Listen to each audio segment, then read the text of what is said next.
Yo, what is up guys? So today I got a new video for you guys about the Dualsense controller for the PlayStation 5, as you guys can see right here.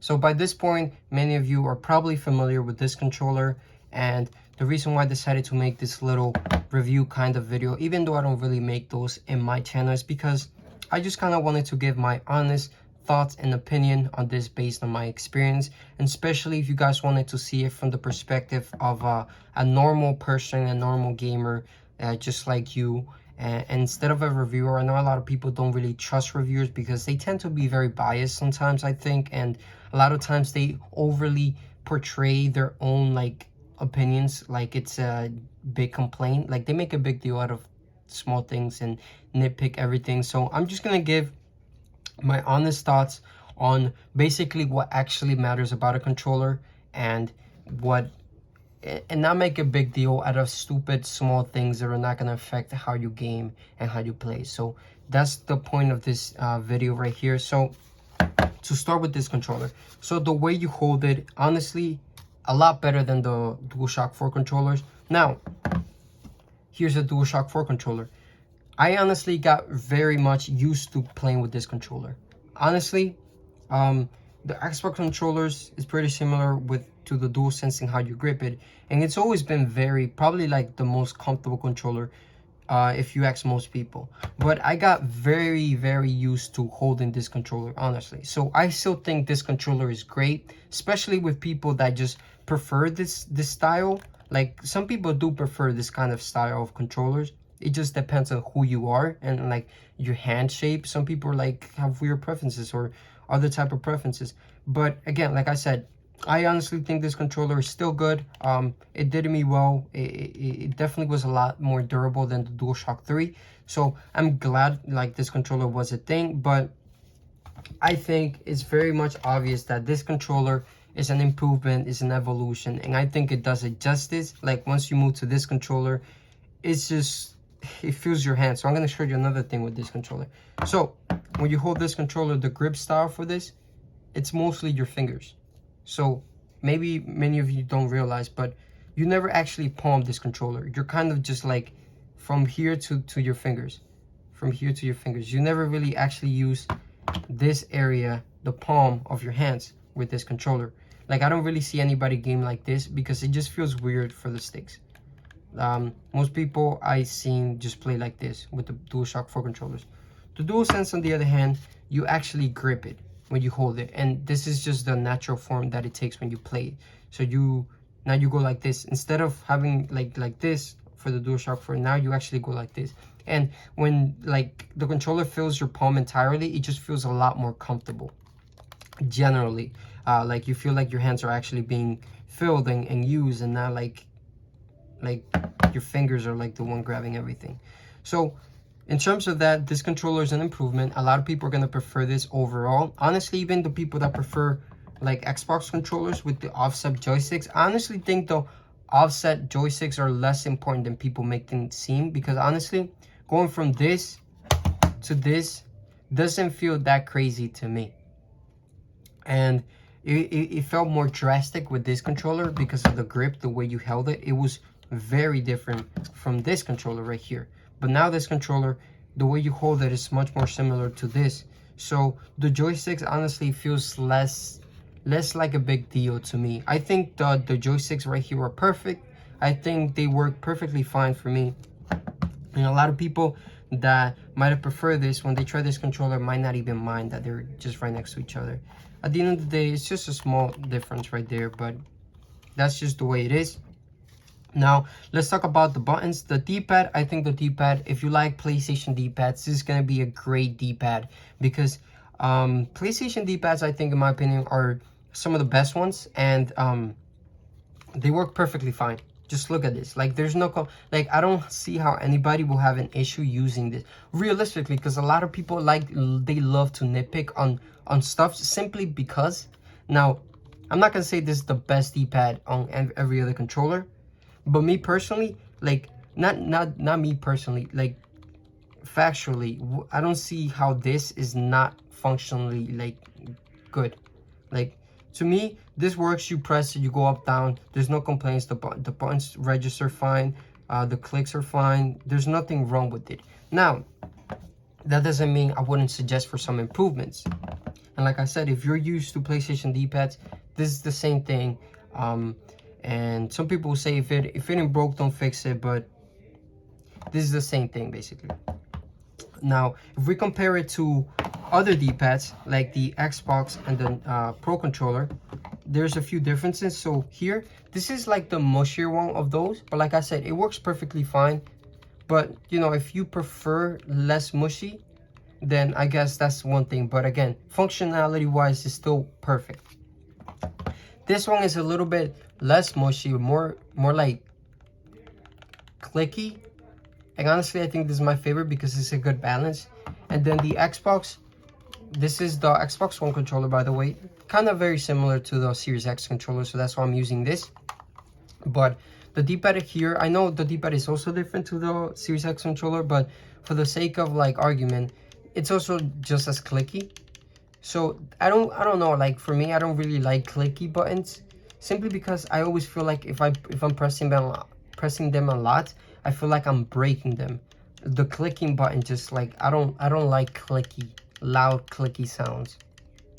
But it works perfectly fine. Like I said, like most people are not gonna have a problem with this, but just the clickiness is what I don't like. I don't like the sound of clickiness. And in my head, for some reason, it always registers like I'm breaking something. Almost like if I'm clicking a mouse, if I click it too much, I feel like I'm breaking it for some reason. But yeah, I think this is the perfect balance. Like not too mushy, but also you also get that tactile nice, like I'm pressing it. And with this, like you press it just fine, but you just don't feel like I guess this is a little bit more. I guess the thing about clickiness is that some people think it's satisfying, but I like this. It's not too loud, and it's also like you just love pressing it. So this is my favorite D-pad. Some people say if it ain't broke, don't fix it for the PlayStation D-pads, but honestly, there's only one thing I want for them to do, is like kind of make it like this in terms of how you press it, and also like connect them. But at the end of the day, that's just a small thing that I would suggest. No big complaints or problem with this D-pad. This D-pad works perfectly fine in terms of like how you use it when you play games, if I'm being honest. Now, hold on, let me put these controllers right here. The face buttons, they feel exactly the same way to the PlayStation 4 controller. Like there's no difference right here. They don't have like the flat circle around the D-pad and the face buttons, but that doesn't matter. If anything, I think it's a good thing because it interfered with the share and the, I guess it's create button here, but the share and option button right here.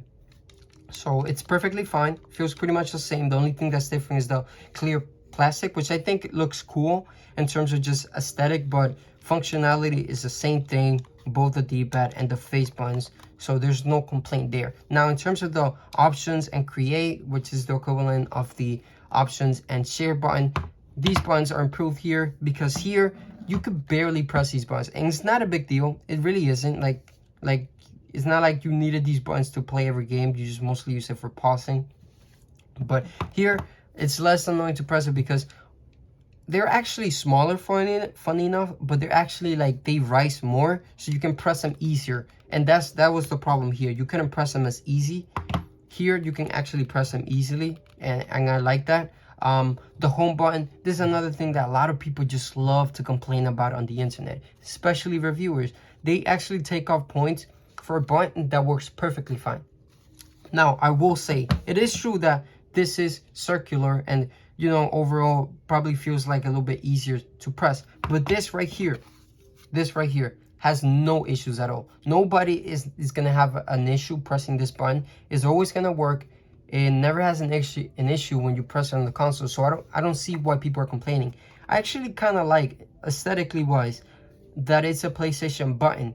Now, if one thing I would suggest is maybe they can make it a little bit bigger. That's all I would say. But at the end of the day, it works perfectly fine.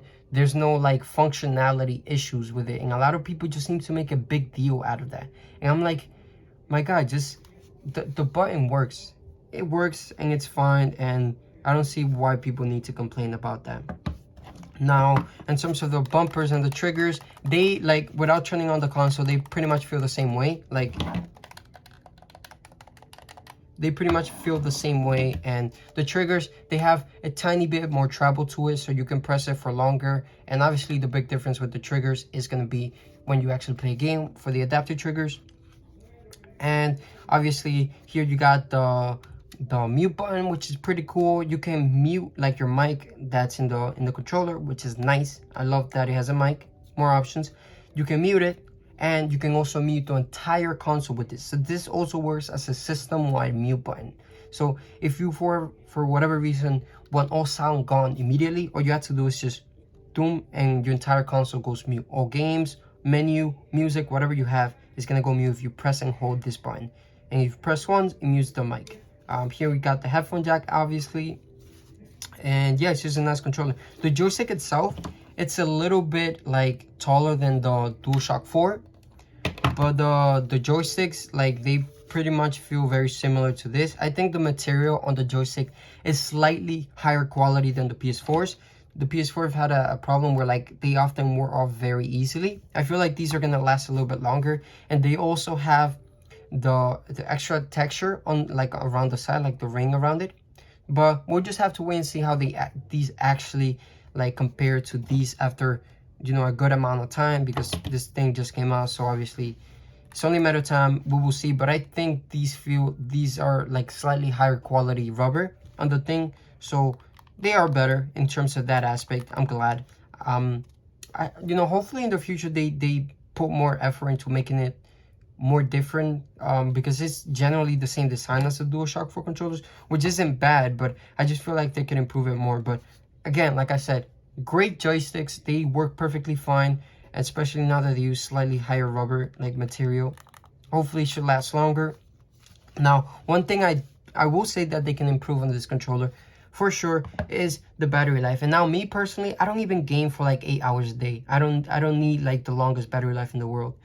But I just think that overall, generally, a controller should have better battery life, and especially with the DualShock 4 controller. I honestly didn't complain too much about the battery life on this, but I know generally for a lot of people, they just, we need longer battery life. And I thought, you know, with this new controller, how great it is, it would be nice to have like a longer than 10-hour battery life. I honestly think 20 hours is perfect. They should have 20 hours for this, because I think that's good. Now, they managed to get 40 hours on this controller somehow, and I really would hope that they do the same thing with this in like a future update or something. And look, it's not even that much bigger than this controller. Like, this controller is actually bigger than this, and somehow this has 40 hours and this can only average like 6 to 8. So I'm hoping Sony can just improve the battery life on this in the future. But yeah, button wise, this controller, like, everything works great. Like, honestly, there's no I don't really have a real complaint about this controller in terms of like the buttons and everything on it, like, and especially how it feels. I think this controller, a lot of people are actually touting it as the best made so far. And if you're including all the features it has in it, I think it has the potential of definitely being top 3 for sure. I don't know if I would say straight away like the best one, but it probably has a chance of being the best one. But obviously, like I said, we'll get more used to it as time goes by, with like as we play games and stuff. We'll have a better say on that. But now let's talk about the features when you actually play games. Let me just move these controllers right here, so many. But when you play games, the adaptive triggers, they're pretty cool. There's this level on Astro's Playroom where you actually have a bow and arrow, and I love, like, you guys remember when they first revealed details about the adaptive triggers? Like, I actually felt that, and that was so cool. In my opinion, that feature is well worth like the hype. I think the adaptive triggers are pretty cool. Some people complain that, oh, I don't want to be fighting with my triggers and stuff, but I honestly think those people are just complaining for the sake of complaining. And I feel like this has a lot of potential, especially with how creative developers can be with just like anything. And the triggers, I think, has a lot of potential. I've already seen enough with Spider-Man. When you swing, it kind of has some tension. As soon as you like let go, like, it gets soft, and I just love it. On Bugsnax, there's also like a camera thing where you scan Bugsnax, and it feels like you're like taking a picture. It feels like you're clicking like a camera like button to take a picture, which is awesome. Like, I don't know what to tell you. It's just pretty cool. Same thing with the haptic feedback. It just feels like a higher upgrade, higher quality, like vibration system on it, and you can feel steps. You can feel like energy from like Spider-Man, the Venom energy on Spider-Man. You can feel like going from side to side, and it's just amazing. Like, I don't see how any of those things, like, some people complain about it, like, oh, I don't really care about it. Like, sure, you don't care about it, but it's a good thing. Like, it's a upgrade. It brings a better experience to a lot of people, and just because you don't care about it doesn't mean that it's a bad feature. So I just don't like when people complain about things and are so close-minded on things, even though they genuinely bring something fun to a lot of people. So yeah, the controller itself, I think, is the most feature-packed controller there is. Like, I don't think anything gets close to it right now, because it just offers so much, and it's innovating in the way, in the things that it does. I'm pretty sure Microsoft eventually will include like at least a haptic feedback on their controllers, and I hope they do, because I think it's a fun feature that everybody should be taking advantage of for future games, and it's just better. Like, I don't know, I like it, and it's cool. So yeah, in terms of just like overall, I think this is probably top 3 controllers I've ever made. I really like it. It feels really comfortable, fits in your hands. A lot of people with bigger hands are gonna appreciate this, because it's no longer gonna feel like you're just using your little fingers to hold this. It's more like, it's gonna feel like you're actually holding a decently sized controller. Again, like I said, if there were a few things I wish that they would improve, it is the battery life. The D-pad, again, like I said, some people say if it ain't broke, don't fix it. But like I said, we had 720p TVs that worked perfectly fine a few years ago. If you had that mentality, we will still have 720p today, because it wasn't broke, so don't fix it. I'm just saying that the D-pad, perfectly fine. I like the D-pad, but I think we can start improving the D-pad, make it better, add like more features to make it just more comfortable, better. And also, one suggestion that I think they should add, I love the actual texture on the back is square, X, circle, triangle as the texture. So that's pretty cool. I'm sure many of you have seen it. I wish that they added to the triggers in the future, like in a small revision or something, like the Xbox Series X controller has. I think the more grip, the better. So I hope that they add it to the triggers. That would be pretty cool. I also like, another thing people complain a lot about is the color of the controller. Again, not a big deal. It's all aesthetics. And the only bad thing about that is that since this has texture, like if you drag it across the table or something, it can scratch, and you can see like the little marks around there. So this is how my controller looks ever since launch. So I got this at launch, and this is how it got like after all that time. So it does get dirty, it picks up dirt, especially because it's white, it shows. But again, like I said, it's not a big deal, because when you first get a console, you're just worried about playing your games and making sure that the controller is comfortable. This is comfortable, it plays your game perfectly fine, and like I said, like eventually we're gonna get new colors, so this is not gonna affect your play or whatever. And yeah, it's just all aesthetics, small things that people complain too much about. This is something that doesn't really affect the controller itself. But yeah, I think it's a great controller. There's small things I just want them to add, and yeah, that's just pretty much it. Let me know what you guys think about this sort of review. It's just my own personal thoughts and opinion. I think this controller is gonna really like leave a good impression. I think it's gonna be even more durable than this controller. I'm hoping that they improve the battery and stuff like that. But yeah, that's been pretty much it. So if you guys like this video, make sure you leave a like and subscribe. I'm gonna have more videos talking about my experience with the PS5 from the perspective of a normal person. I'm not here like complaining about every little thing, because half of those things that people complain about does not matter. It really doesn't. And yeah, I just like to be realistic about what to expect from a product. So yeah, if you guys like that, stick around for more on my channel. But as always, yeah, stay awesome, guys. Peace.